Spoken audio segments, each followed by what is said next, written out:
What if one announcement could change the future of the monarchy? Prince Edward's new role as Duke of Edinburgh is more than just a title. It's a defining moment, with King Charles reshaping the royal family. Edward now carries his father's legacy while navigating a changing institution. Will his children, Lady Louise Windsor and James Earl of Wessex, take on public roles? Is the monarchy prepared for fewer working royals? And what does this shift mean for its future? Let's dive in. Prince Edward had never been one to seek the limelight among the royals. He was known for his quiet dedication to duty, his steadfast loyalty to the crown, and his unwavering commitment to the causes he championed. Unlike his older siblings, he had largely avoided the controversies that often surrounded the royal family. Yet on this particular day, the world turned its eyes to him. A shocking announcement had just been made, and it was one that would redefine his role in the monarchy forever. The news came from Buckingham Palace in an official statement, a rare mid-morning announcement that instantly captured public attention. Prince Edward, the youngest son of the late Queen Elizabeth II, and Prince Philip had been granted a new title, one that had deep significance not only to him but to the entire nation. The king had bestowed upon him the title of Duke of Edinburgh, fulfilling a long-standing wish of their father. This was not an ordinary royal appointment. The title had belonged to Prince Philip for more than 7 decades, marking one of the longest-held peerages in British history. The announcement sent ripples through the media, political circles, and even royal watchers worldwide. Some had expected this moment years earlier, while others wondered what it would mean for the royal family's future, regardless of where they stood. One thing was certain: this marked a turning point for Prince Edward.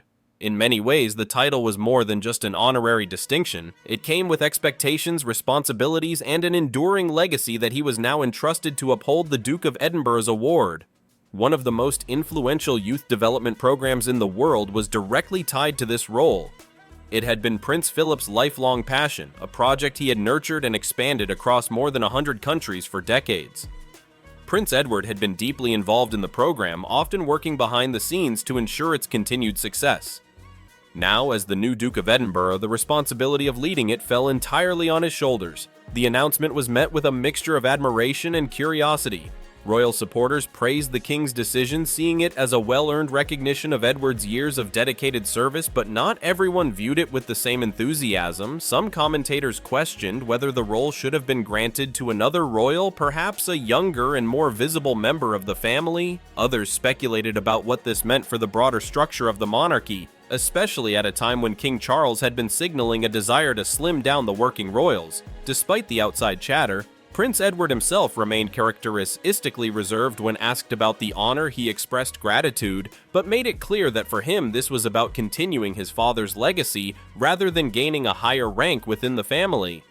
He knew that with the title came not just prestige but responsibility. He had seen firsthand how his father had worked tirelessly to expand the Duke of Edinburgh's award, and how it had changed the lives of millions. Now it was his turn to ensure that its impact continued for future generations. His wife Sophie, who had also been given the title of Duchess of Edinburgh, was equally dedicated to their new roles. Over the years, she had taken on an increasing number of royal engagements, quietly earning respect for her commitment to charitable causes.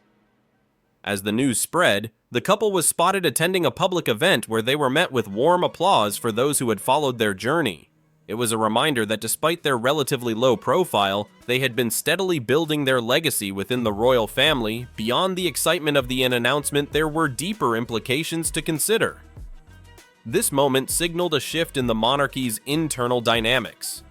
King Charles had always been clear about his vision for a modernized, streamlined royal family. The decision to pass the Duke of Edinburgh title to Edward reinforced that approach. While other European monarchies had actively reduced the number of working royals, the British royal family had long maintained a complex structure with multiple titles and duties. This appointment suggested a balancing act, acknowledging Edward's contributions while maintaining a selective approach to royal titles. At the same time, the move raised questions about the roles of the younger generation of royals. Prince William, as heir to the throne, had reportedly been involved in discussions about how to redefine royal responsibilities in the coming years. There had even been speculation about whether Prince Edward's children, Lady Louise Windsor and James Earl of Wessex, might take on more visible roles. While neither currently holds the title of His or Her Royal Highness, Their father's new status could open doors to new possibilities for their future within the monarchy.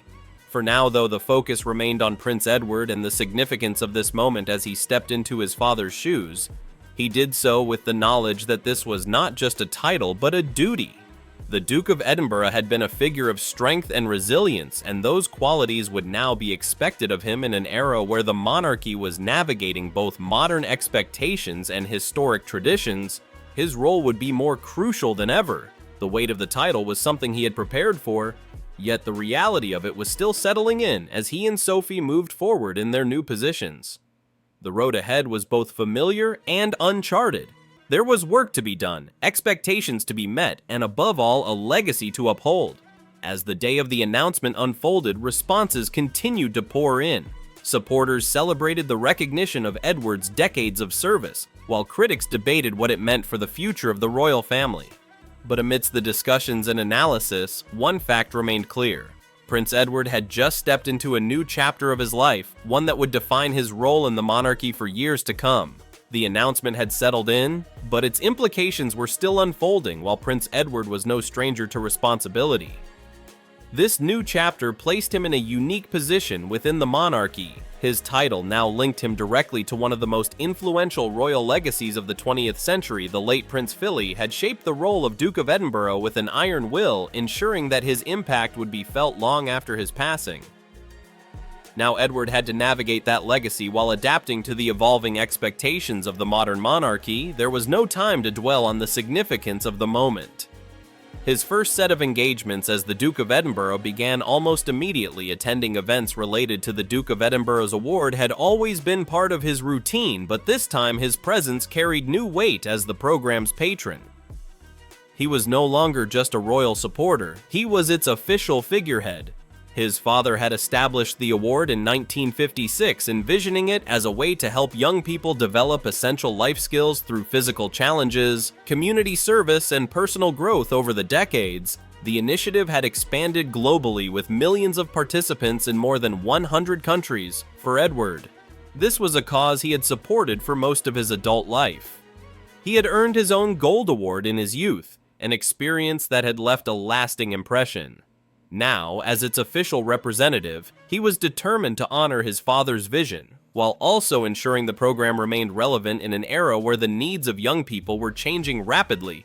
The challenges faced by today's youth ranging from mental health struggles to shifting career landscapes were far different from those in the mid-20th century. The award program had to evolve, and Edward was keenly aware of the responsibility that came with overseeing that transition. His first public speech as the Duke of Edinburgh reflected that awareness. Standing before an audience of young participants and supporters, he acknowledged the past but focused on the future. He spoke about the importance of adaptability, resilience, and self-improvement values that had defined the Duke of Edinburgh's award from the beginning. But he also emphasized that the world was changing and the program had to change with it. His words were met with warm applause, a sign that people recognized his commitment to keeping the initiative moving forward. His wife Sophie, the new Duchess of, stood beside him as she had for more than 2 decades together. They had quietly built a reputation as one of the most hardworking and dedicated royal couples. Unlike other high-profile members of the family, they had largely avoided personal scandals and instead focused on their work. Sophie had long been involved in various charities advocating for causes related to eye health, women's rights, and support for survivors of sexual violence. Now, as Duchess of Edinburgh, her role carried even greater significance. Their dynamic was one of partnership rather than hierarchy, a quality that had endeared them to many during engagements. Sophie was known for her hands-on approach, speaking candidly with people rather than maintaining formal distance. In the days following the announcement, she accompanied Edward to several events, reinforcing the idea that their new titles were not just symbolic, but represented a renewed commitment to service beyond their personal approach to royal duties. There was another layer to this transition, one that spoke to the leadership within the monarchy. King Charles had been clear about his vision for a streamlined royal family, focusing on fewer working royals while maintaining public engagement in this context. Edward's appointment was significant. It reinforced the idea that while the monarchy was evolving, it was not discarding tradition entirely. The role of the Duke of Edinburgh was one of continuity. bridging the past with the present. This was particularly relevant in light of ongoing discussions about the future roles of younger royals. In recent years, speculation had grown about whether Edward and Sophie's children, Lady Louise Windsor and James Earl of Wessex, would take on more visible roles within the family. Neither currently holds the title of His or Her Royal Highness, a decision made by their parents in an effort to give them a more private upbringing. However, with Edward now holding a title of such prominence, questions arose about whether this approach would change Prince William, who had reportedly been involved in discussions about the monarchy's future, was said to favor a model that emphasized a smaller group of active royals. However, with King Charles prioritizing continuity and public service, there was room for adaptation. If Lady Louise and James chose to step into more public-facing roles, it would have to be on their terms rather than as a direct expectation. For now, though, the focus remained on Edward and the path ahead. His transition into the role of Duke of Edinburgh had begun, but there was still much to define as he attended events, met with representatives of the Duke of Edinburgh's award, and continued his work with various charities he carried with him, the awareness that his father's legacy was now his own responsibility. The challenge was not just to preserve that legacy, but to build upon it in a way that would make it meaningful for generations to come. As the dust settled on Prince Edward's appointment as the Duke of Edinburgh, his responsibilities only grew. The title had always been more than ceremonial. It represented a lifetime of service, something his father had embodied until his final days. Now Edward had to step fully into that role, balancing tradition with the expectations of a modern monarchy. While the immediate response to his new position had been largely positive, the weeks that followed saw increased scrutiny on what his appointment signified in the broader royal landscape. His first few engagements reinforced the importance of his new role, visiting youth centers and speaking with participants of the Duke of Edinburgh's award. He listened to their stories about how the program had shaped their lives. Some had gained confidence through outdoor challenges, while others had discovered new career paths through volunteer work. The program remained one of the most successful initiatives under the royal family's patronage, but Edward was also aware of the need to keep it relevant. Times had changed since his father first established it, and ensuring its accessibility to a more diverse range of participants was crucial. Alongside his wife Sophie, he continued to carry out engagements with a renewed sense of purpose. The two had long been regarded as one of the most stable and hardworking coups within the royal family, and this transition only strengthened that perception. Their schedules became increasingly packed with public appearances, diplomatic meetings, and charity work. Sophie's role in particular took on a new dimension, already known for her work in preventing blindness and advocating for survivors of sexual violence. Her title as Duchess of Edinburgh gave her platform even more weight. She was now the patron of over 70 organizations working both in the United Kingdom and internationally. Despite their dedication, the conversations surrounding their future within the monarchy did not subside. Some commentators noted that while Edward and Sophie had become more prominent, the number of working royals had been steadily decreasing, with Prince Harry and Meghan stepping away from royal duties, and Prince Andrew removed from public engagements. The number of senior royals actively representing the crown had shrunk significantly. That left King Charles, Queen Camilla, Prince William, Catherine, and now Edward and Sophie as the core public-facing members of the family. This shift raised questions about the sustainability of the monarchy's approach. King Charles had long favored a streamlined institution, but with fewer working royals. The remaining members had an increased workload in recent years. It had been William and Catherine who carried the heaviest public schedules, balancing royal duties with raising their young children, with Edward and Sophie stepping into more prominent roles. They were now filling some of the gaps left by the absence of other family members. Whether this was a temporary adjustment or long-term shift remained to be seen. Amid these discussions, there was also speculation about the role of Edward and Sophie's children. Lady Louise Windsor, who had largely stayed out of the public eye while pursuing her studies, was approaching a point where she could decide whether to embrace royal duties more fully. Her younger brother James, now the Earl of Wessex, had inherited the title previously held by their father before he became Duke of Edinburgh. However, neither of them had been given the titles of His or Her Royal Highness at birth, and their parents had always expressed a desire for them to have more private lives. Reports suggested that Prince William had been considering whether to encourage a more active role for the younger generation of royals. The monarchy was at a crossroads, balancing the need to modernize with the expectation of maintaining royal visibility, while some believed Lady Louise and James should be given the choice to take on royal responsibilities. Others argued that the family should continue with a more minimal approach, reserving duties for only the most senior members. As Edward continued his work in his new capacity, he avoided engaging in speculation about the future structure of the royal family.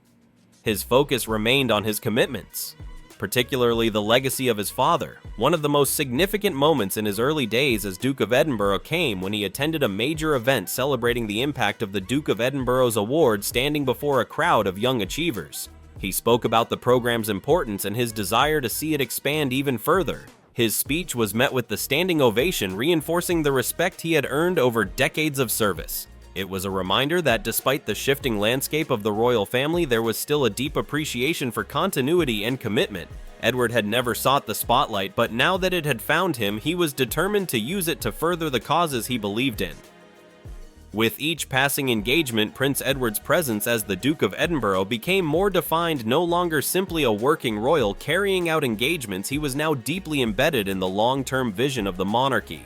His transition into the role had been smooth, but the weight of responsibility continued to grow. The public largely welcomed his new position, but the broader shifts within the royal family remained a topic of discussion.